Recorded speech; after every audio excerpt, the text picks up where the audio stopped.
Well, good morning. Number 6 of our Dailyish Devotionals. I'm having a hard time remembering exactly what number we're on, but been enjoying doing them. And today it was one of the more interesting ones. I learned some things that I didn't know, which is always a good thing, and I'm excited to share that with you. I hope this finds you all doing um, well as can be expected. Just remember that this too will pass. We don't know what the other side may look like, but we do know that God is with us, and with faith and with friends and family, we can get through this. So just hang in there. It could always be worse, is the way my dad used to say things, and he's probably right. I talked to a couple of our members I've been calling on the phone, and I will try and get to you. Don't be offended if I don't call you. I may have simply forgot, passed over your name on the list, or don't have your number. Uh, I would always love a call too if you want to call me on my cell phone or shoot me an email and say, hey, I'd like to talk to you. Always like those too. So anyway, talking to one of our more seasoned members, and the comment was made is that in my years I've been through lived through some pretty difficult times, and that member said we will get through this too. And I always like to hear the wisdom of those that have been through some tough times. Yes, this is unprecedented. Yes, it's different because it's happening to us, but people have survived tough times before. People can survive them now. Imagine if we just had 3 television channels. What would we do then? I mean, I can only beat my kids so many times at board games before their self-esteem takes too many hits. Anyway, quick announcement. Tomorrow night, 7 o'clock, Facebook Live. Kevin Holb's going to do a little concert, a half hour, just some music, some uplifting stuff. So please join us on Facebook Live. We will videotape it. I will email out a clip of that too. So if you don't have Facebook, you will be able to experience it too. There's no way to make it live. I haven't been a good enough preacher yet to make it to the television TV evangelist stage, so we don't have live TV yet in the church. So I don't know. I haven't figured that quite out yet. So we're stuck with the Facebook platform for now. Um, the lesson for today is a pretty good one. You see the background is Oregon Ducks. I've had some requests for green, and this is the only green that is allowed in my house.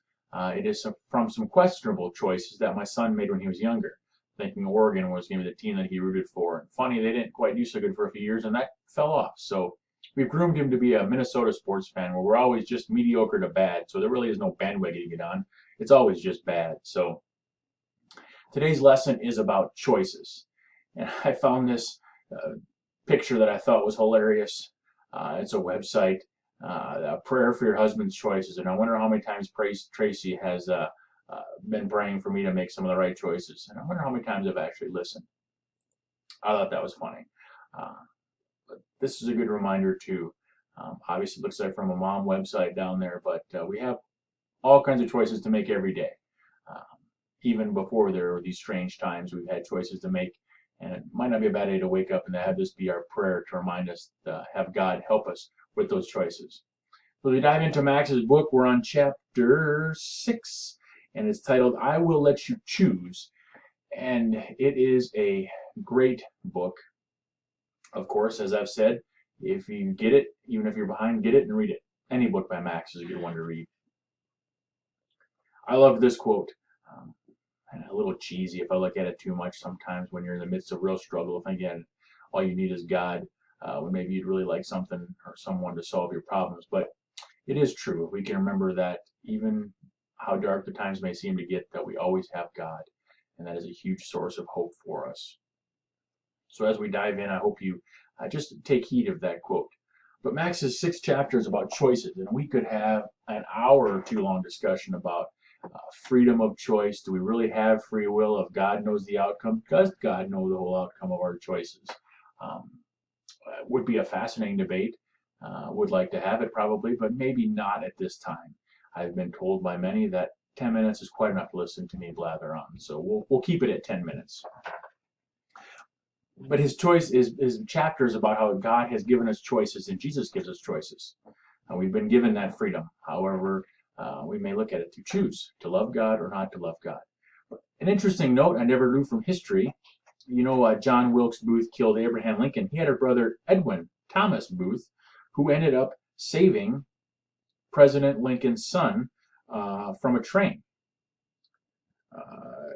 he was on a train platform, and a person lost his footing, and Edwin grabbed the man and pulled him up onto the train platform before the train came rolling through and saved his life. And he found out later that he had saved Robert Todd Lincoln, Abraham Lincoln's son. It was a couple years after the murder of Abe Lincoln. But just an interesting, ironic fact that one brother kills a president and another brother ends up saving the president's son's life. I never knew that. But Max weaves that into the chapter about choices and saying each one of those brothers had a choice. One chose to murder, one chose to save. And then Max lists all kinds of characters in the Bible that had choices. Cain and Abel, Abraham and Lot, David and Saul. David chooses God, Saul chooses power. Peter and Judas. Peter, they both deny God, but Peter seeks mercy and Judas seeks death. And then he weaves it into how Jesus gives us a choice. And he talks about the 3 crosses on that Calvary, on that hill. Ever wonder why there are 2 crosses next to Christ? Why not 6 or 10? Ever wonder why Jesus was in the center? Why not on the far right or the far left? Could it be that the 2 crosses on the hill symbolized one of God's greatest gifts, the gift of choice? The 2 criminals have so much in common. Convicted by the same system, condemned to the same death, surrounded by the same crowd, equally close to the same Jesus. In fact, they begin with the same sarcasm.